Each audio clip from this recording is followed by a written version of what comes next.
Now to the Republican response.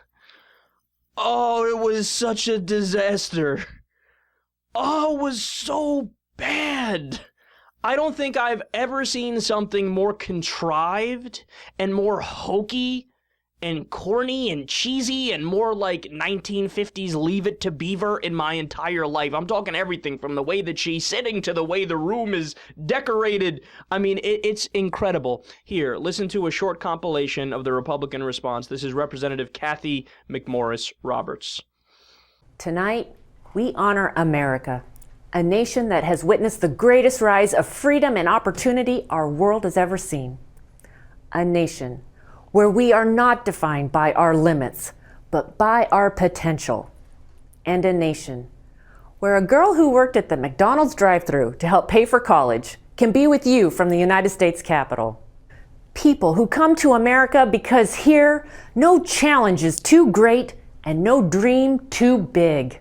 That's the genius of America. If you would have told me as a little girl that I would one day put my hand on the Bible and be sworn in as the 200th woman to serve in the House of Representatives, I wouldn't have thought it possible.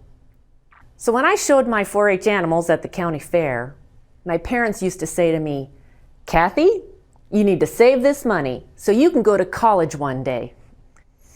I was single when I was elected, but it wasn't long before I met Brian, a retired Navy commander, and now we have 3 beautiful children.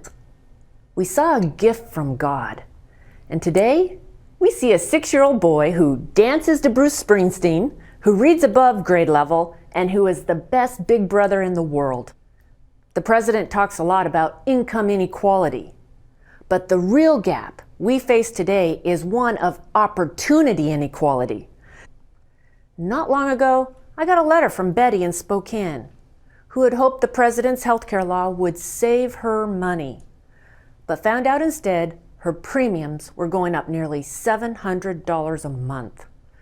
Republicans believe healthcare choices should be yours, not the government's. For the true state of the union lies in your heart and in your home. Tomorrow, I'll watch my son Cole get on the school bus. But all of us will wake up and do what is uniquely American. So tonight, I simply offer a prayer. A prayer for Sergeant Hess's family, your family, and for our larger American family. That with the guidance of God, we may prove ourselves worthy of His blessings of life, liberty, and the pursuit of happiness. For when we embrace these gifts, we are each doing our part to form a more perfect union. May God guide you and our president, and may God continue to bless the United States of America. Oh, it's so fake. Everything about it is so fake and so cringeworthy. There's nothing genuine about this Republican Party. They are so bankrupt for ideas, for actual policies. Well, we're gonna go down by the creek, Pa, and we're gonna skip rocks. And oh, gadzooks, Papa, well, I'll be. And we love God and the Bible. Okay, what's your position on the minimum wage? Didn't say anything. How about immigration? Crickets. Where do you stand on the war in Afghanistan? Should we leave? Should we stay? If so, how long? Were you in favor of going in the first place? What do you think about all these actual substantive issues? What do you think about the NSA spying? Is that constitutional? Is that unconstitutional? Would you tweak the program? Would you leave it the same? How about Guantanamo Bay? Should we keep it open? Should we close it? What do you want to do in terms of these actual things that really affect the American people and really affect the world and are actually what politics is supposed to be about, the fucking political issues? There's no substance. There is zero substance.